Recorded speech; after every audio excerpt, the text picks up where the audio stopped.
진짜 인도네시아에서 너무 행복하고요. 너무 좋고 지금 뭐 우리 히딩크 감독님께서 한국에서 행복을 누릴 듯이 저 또한 그 정도는 아니죠. Shin Tae-yong siapkan nobar raksasa di Korea, 1000 jersey, 1000 cinta untuk Indonesia. Tanggal 3 Juni 2025, 2 hari menjelang laga panas Timnas Indonesia kontra Cina di Stadion Gelora Bung Karno, Jakarta. Tiba-tiba suasana hangat penuh semangat terasa, bukan hanya di tanah air, tapi juga jauh di negeri Ginseng, Korea Selatan. Di jantung kota Seoul, tepatnya di sebuah gedung megah milik Federasi Sepak Bola Korea, kesibukan luar biasa sedang berlangsung. Tapi ini bukan untuk Timnas Korea. Ini untuk Indonesia, untuk Garuda. Dan yang memimpinnya bukan siapa-siapa, Shin Tae-yong, mantan pelatih kepala Timnas Indonesia. Ia bukan lagi pelatih aktif skuad Garuda, tapi hatinya tetap merah putih. Saya tidak pernah benar-benar pergi dari Timnas Indonesia, ucap Shin Tae-yong dengan nada pelan namun tegas saat ditemui oleh media lokal Korea dan Indonesia. Saya melihat anak-anak itu bertumbuh. Saya lihat kerja keras mereka. Saya ingin rakyat Korea juga tahu bahwa sepak bola Indonesia sedang bangkit. Untuk itulah STY sedang mempersiapkan nonton bareng raksasa di Seoul. Bukan sekadar layar lebar dan kursi penonton. Tapi sebuah perayaan. Sebuah bentuk cinta dan penghormatan. Dalam langkah yang menyentuh hati banyak orang, STI memborong 1000 jersey Timnas Indonesia dari Jakarta. Jersey-jersey itu kini sedang dikemas rapi bersama atribut lainnya. Syal merah putih, bendera kecil, dan poster bergambar Garuda. Saya akan bagikan semuanya secara gratis, ujarnya sambil tersenyum. Untuk mahasiswa Indonesia di Korea, untuk fans bola Korea, untuk siapa saja yang ingin mengenal Timnas Indonesia. Gedung besar itu kini dipenuhi semangat. Para panitia mengenakan batik dan jersey merah putih. Layar raksasa sudah diuji coba, kursi disusun dengan rapi, dan speaker mengumandangkan lagu-lagu nasional Indonesia. Tapi ada satu hal yang membuat suasana makin haru. Shin Tae-yong memimpin latihan menyanyikan lagu Tanah Airku bersama puluhan WNI di Seoul. Suara lirih awalnya terdengar malu-malu, namun seiring bait demi bait dilantunkan, air mata pun tak tertahan. Tanah airku tidak kulupakan, kan terkenang selama hidupku. Seorang mahasiswa Indonesia yang ikut latihan mengaku, saya tidak sangka di negeri orang saya bisa merasa sedekat ini dengan tanah air. Terima kasih Pak Shin. STI hanya menatap penuh haru. Lagu ini bukan hanya tentang Indonesia, ini tentang rumah. Dan saya tahu, hati kalian tidak pernah pergi dari sana. Sementara itu, Shin Tae-yong juga turut memperhatikan perkembangan skuad Indonesia saat ini. Ia mengetahui kabar duka bahwa 2 pilar utama Timnas harus absen di laga penting nanti. Marcelino hukuman akumulasi kartu kuning. Ragnar Tunggoen tidak bisa bergabung infeksi virus. Tentu kehilangan Marcelino dan Ragnar adalah pukulan, ujar STY.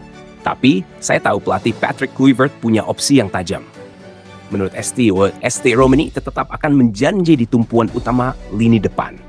Untuk mendampinginya, STI menyebut 2 nama yang patut diperhatikan. Saya rasa Jakob Sayuri adalah pemain yang bisa membawa ledakan. Dia cepat, taktis, dan berani.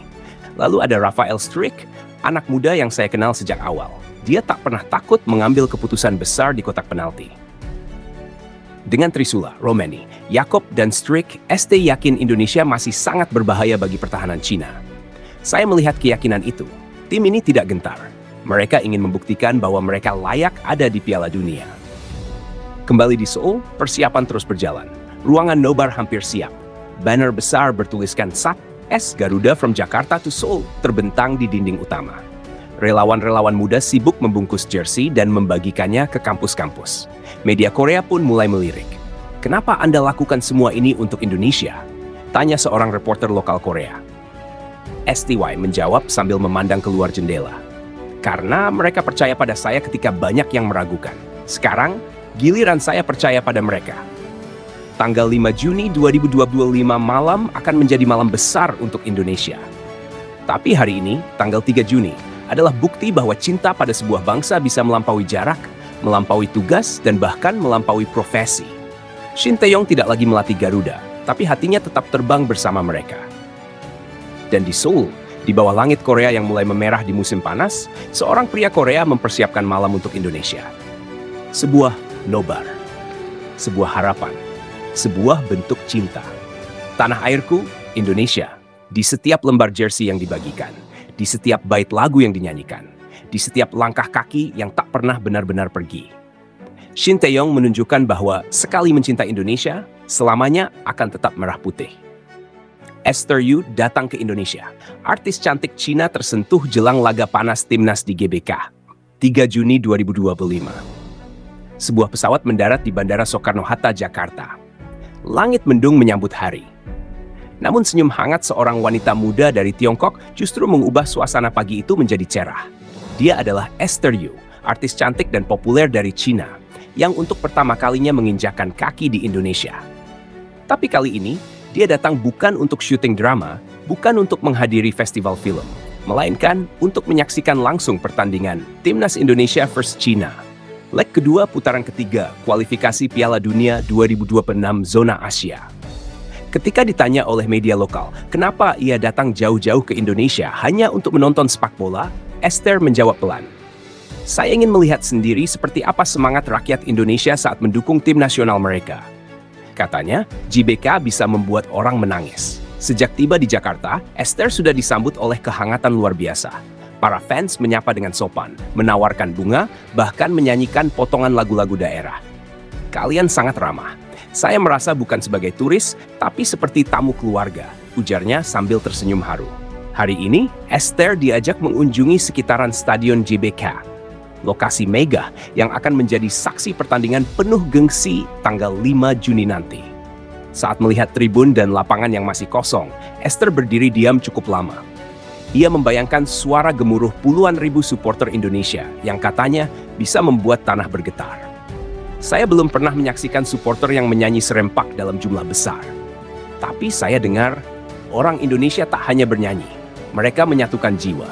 Kuplikan Esther mencoba kuliner khas. Setelah itu, ia diajak mencicipi makanan khas Nusantara. Dari sate ayam dengan bumbu kacang yang pekat, hingga tempe goreng hangat dan es cendol yang manis menyegarkan. Esther sempat tertawa kecil saat kepedasan makan sambal. Ini pedas, tapi saya suka. Rasa yang kuat seperti semangat kalian. Esther juga dibuat kagum oleh persiapan koreografi supporter. Ia melihat para relawan dan komunitas fans berlatih mengangkat panel warna-warni, menyusun tulisan dan gambar besar. Mereka latihan berjam-jam, bukan untuk tampil di televisi, tapi demi negara mereka. Itu luar biasa. Meski pertandingan belum berlangsung, Esther sudah merasa pertandingan ini akan berbeda dari semua yang pernah ia saksikan. Saya tahu Cina adalah negara saya, tapi hari ini saya merasa saya sedang belajar mencintai Indonesia. Tanggal 5 Juni tinggal menghitung hari.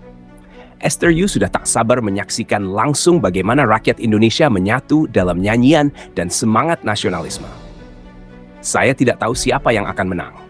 Tapi saya yakin, saya akan pulang membawa kenangan indah tentang bangsa yang hangat, penuh cinta, dan sangat bangga menjadi dirinya sendiri.